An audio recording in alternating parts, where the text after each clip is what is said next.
snippets of synth. I'm Cynthia, and we're going to be digging deep into John, the book of John.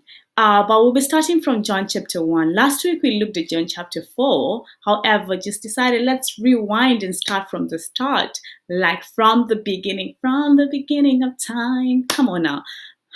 Anyways, so in John chapter 1, there is an amazing story. And here we see a glimpse of who Jesus is. Not even a glimpse, we see the awe of Jesus, who he is, his wonderful works, his nature and all that. And that's what we're going to be doing in this series. However, today, let's dig in John chapter 1, verse 1 to 14. That's where we're going to start. But even before I even get there, I remember when I was younger and I literally used to live far away from my dad. He was in England, we were in Zimbabwe. Our communication was more of a relationship, was more of a long distance relationship, but it was amazing. It was amazing in its way for a while, for a few years. And after a while, we started having this relationship of father Christmas and daughter kind of thing, whereby every time you call, the only thing I would think of is, can you please buy me a bike? Can you please buy me pink shoes, pink pumps? Can you please, that kind of thing.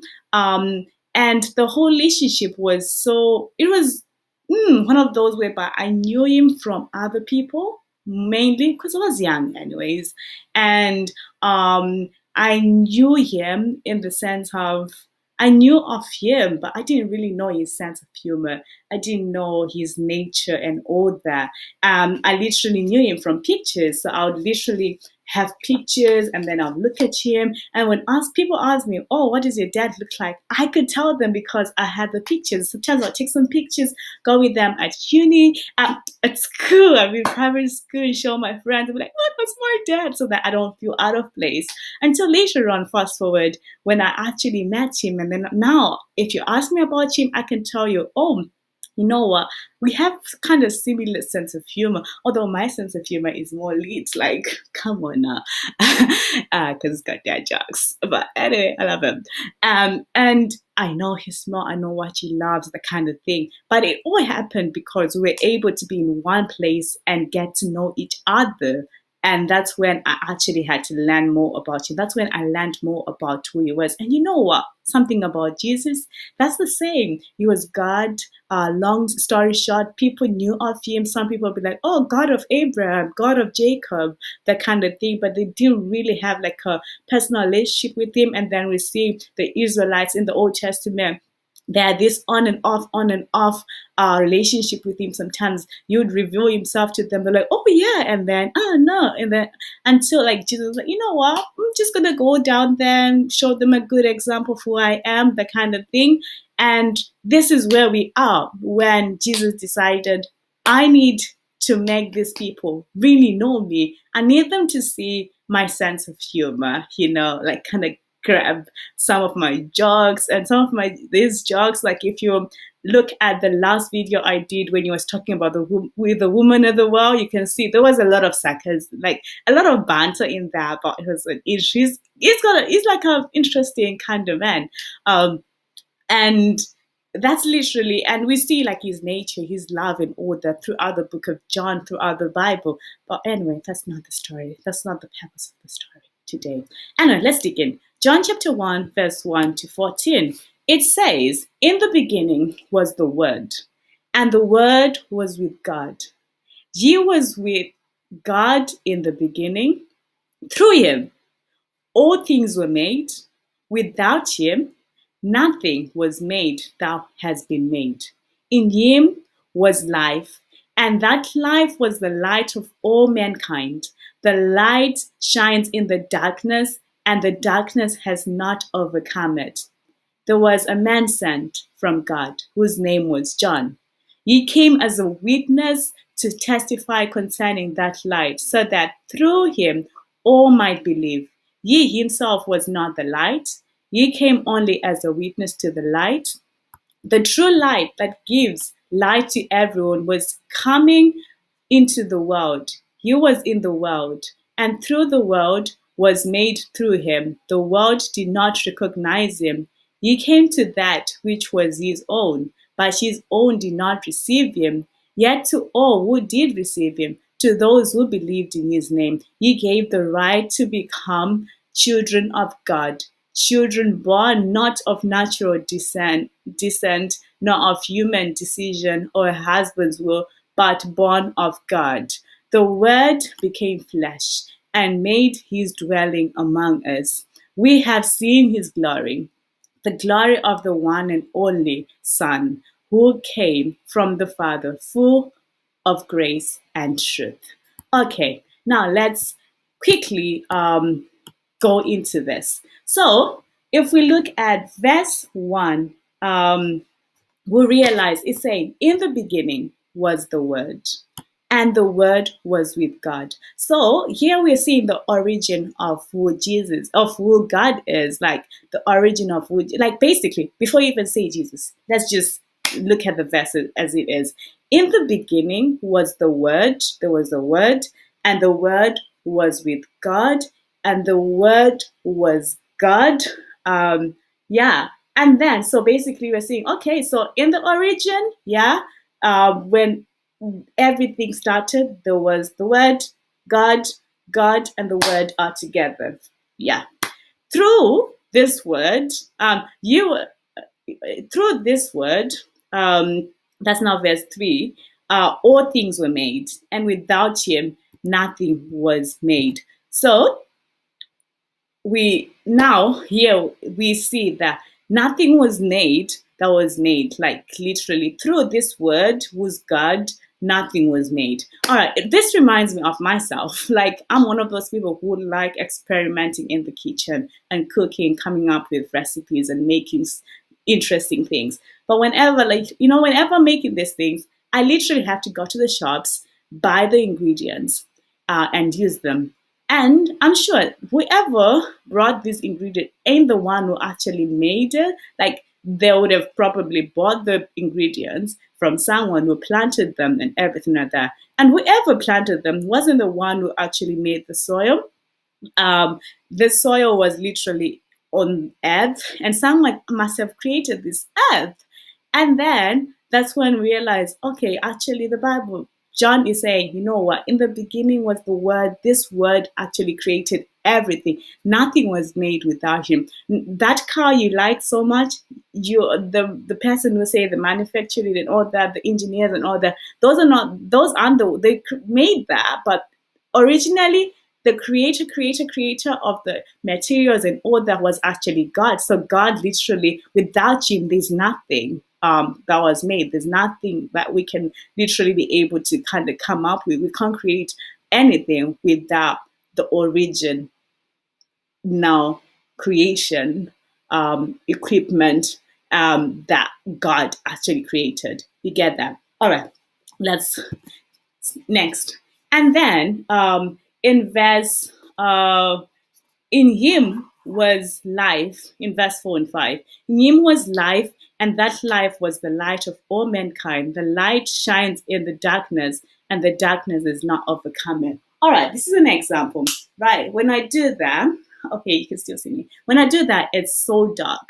Basically, this light, without, like, in him was life, and life was the light of all mankind. So in God was life, and life was the light of all mankind. The light shines in the darkness, so when it's dark, and the darkness has not overcome it. So this light literally shines in dark, and then now I've literally switched on the light, so it's no longer dark, and the darkness shines over it. All right, we'll explain further on this whole concept another time, but this is not the point. And then in verse 6 to 8, it explains about this man called John, who literally came to kind of make people open up people's minds and be like, okay, something is about to happen. Someone is about to come. This word is about to become flesh, something like that. Something is about to come. He was here to prepare, but that's not the story for today. I'll talk about John next week. That will be the aim. Anyway, fast forwarding now to the next point, which is in the world. Like, okay, so starting off, like, we realized the word in the there was origin. The origin made the creation, and then this creation like was there to like reveal the light. Um, and then he was in verse 9 to 11. The light, the true light that gives light to everyone, was coming into the world. He was in the world, and though the world was made through him, the world did not recognize him. He came to that which was his own. Um, he came to that which was his own, but his own did not receive him. So this word now decides, you know what, I'm gonna go on earth. And then it comes on earth. So it's like, it's like, oh, that's my destination. And then it goes in its destination. It's now on earth. But there, while it was on earth, you know what, even though beforehand we realized John had literally told the world, okay, there's a light that's coming. Someone is about to come. It's not me, but someone is coming. The word, when he came, when this word came into the world actually looked at him and they did not receive him. They did not accept who he was. However, uh, in verse 12 to 13, yet to all who did receive him, to those who believed in his name, he gave the right to become children of God, children born not of natural descent, nor of human decision or a husband's will, but born of God. However, those few who accepted him, who were like, you know what? We've had John's word. You know what? We like there's something different about this man, about about this individual who's been called the light, and then started those who believed in this light, they were then born again. They started believing in his word, and then they were born again. It reminds me of this verse in Acts 16 verse 31, which says, believe in the Lord Jesus Christ and you'll be saved. Like, okay, rewind, erase that. I'm not going to talk about that now. I'll talk about it next time. Anyway, so those who believed in this word, they were now born again. This is a concept we're going to dig into as well later on. What does it mean to be born again exactly? And then the conclusion of the matter now. The word, now 14, the word became flesh and made his dwelling among us. We have seen his glory, the glory of the one and only Son, who came from the Father, full of grace and truth. So now this is the conclusion of the matter. We start off with the word becoming flesh, word which is God, who created everything, and then and then send someone, John, to actually be like, go and tell people I'm about to come. John tells people. Then this word becomes flesh. It dwells among people, right? And whilst it's dwelling among people, some believe, some don't believe. Those who believe become born again. The sins they had, this flesh literally takes it away, and then it creates something new within them. And then they become more like him. This word literally became flesh, dwelt among us, so that it could reveal who God was. It could reveal the Father to mankind. So people were used to seeing pictures of who God was through the word, right? But now they were able to actually, it's no longer like I'm just looking at pictures of my dad and saying, oh, that's my dad, that kind of thing. But I'm now looking at my dad, looking at the pictures, be like, oh, this is my dad was the picture, and then putting them together. And why did you do that? So that you could show grace and truth to people. Truth being like, what is truth? Helping people to realize that God is love. God actually created everything. God loves you and He wants you to be born again. He wants you to have an amazing new life. And you know how He showed us grace? Grace is whereby one receives unmerited favor. So let's say you've done something wrong, you've crossed a red, what's it called? A red traffic light. I was about to say a red robert, but Zimbabweans, you understand, Southern Africans, you understand what I mean. You cross a red traffic light, there's a police behind you, the police chases you, and then they ask you, what's wrong with you? But then they're about to give you a fine, and then they're like, you know what, it's okay. You can go. Don't do it next time. That's unmerited favor because I don't deserve it, the kind of thing. But then we realized that this word became flesh, dwelt among us to show us grace, to give us grace, to give these people in the darkness, living in darkness, light, to reveal light to them. But how was he going to do that? He's going to do that to truth. Truth whereby it's not just going to be like, okay, you know what, you've crossed this traffic light, you've crossed this red traffic light, I'm just going to act like I didn't see it or you didn't do anything wrong. No, it will tell you, you've done something wrong, you can't do it again. Actually, why did you do it? And then it breaks everything down with you. Or you were rushing. Why not? Why don't you, like, next time try and not rush, try and leave earlier, try and do that. It kind of help, and then, you know, literally help you realize that what you've done was wrong, because you could have caused a bigger accident or something like that. But then it doesn't condemn you. It actually goes like, you've done something wrong, but you can go. Because why? That's the question. Why exactly? Why did he actually come on earth? Why did God come on earth, dwelt among us, became flesh for us? What was the reason?